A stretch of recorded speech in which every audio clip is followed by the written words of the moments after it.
আসসালামু আলাইকুম, welcome to the new mini vlog. আজকে আমরা চলে এসেছি অ্যাক্টিভ কিচেনে। কিচেনে ঢোকার সাথে সাথে আমাকে প্রথমে যেটা মুগ্ধ করেছে সেটা হলো তাদের ইন্টেরিয়র ডিজাইন।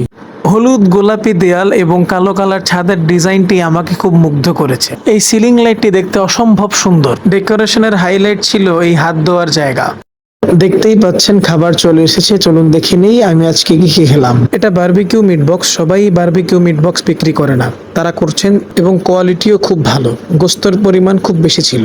যদি স্বাদের ব্যাপারে বলি তাহলে এটা এখন থেকে আমার পছন্দের খাবারের একটি। এটা হচ্ছে চিকেন শর্মাটা।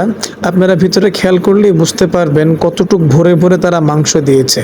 আর আপনারা যারা আমাকে রেগুলার ফলো করেন তারা খুব ভালো করে জানেন আমি শর্মা কি পরিমাণ পছন্দ করি। এক কথায় এই চিকেন শর্মাটা অসাধারণ। এরপর আমি নিয়েছিলাম ওভেন বেক পাস্তা। কালারটা দেখি বোঝা যাচ্ছে কি সুন্দর তৈরি হয়েছে পাস্তাটা।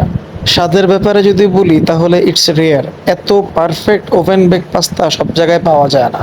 গেম চেঞ্জার ছিল এই চিকেন মাঞ্চুরিয়ান ফ্রাইড রাইসটা। সাধারণত তারা মাঞ্চুরিয়ানটা ড্রাই কুক করে, বাট আমি বলে দেওয়াতে একটু গ্রেভি রেখেছে। অল ওভার এই চারটা ডিশের মধ্যে আমি মাঞ্চুরিয়ান চিকেনটা খুব উপভোগ করে খেয়েছি। টেস্টের ব্যাপারে বলতে গেলে খুবই ফ্রেশ রেসিপি লেগেছে আমার কাছে এই চিকেন মাঞ্চুরিয়ান রাইস বলটা। Decoration, service and food quality এতটাই ভালো লেগেছে যে আমি শুধু খেয়েই শান্ত হইনি, আরো কিছু খাবার পার্সেল নিয়ে এসেছি। তাই আপনারাও চাইলে আজকে চলে আসতে পারেন অ্যাক্টিভ কিচেনে।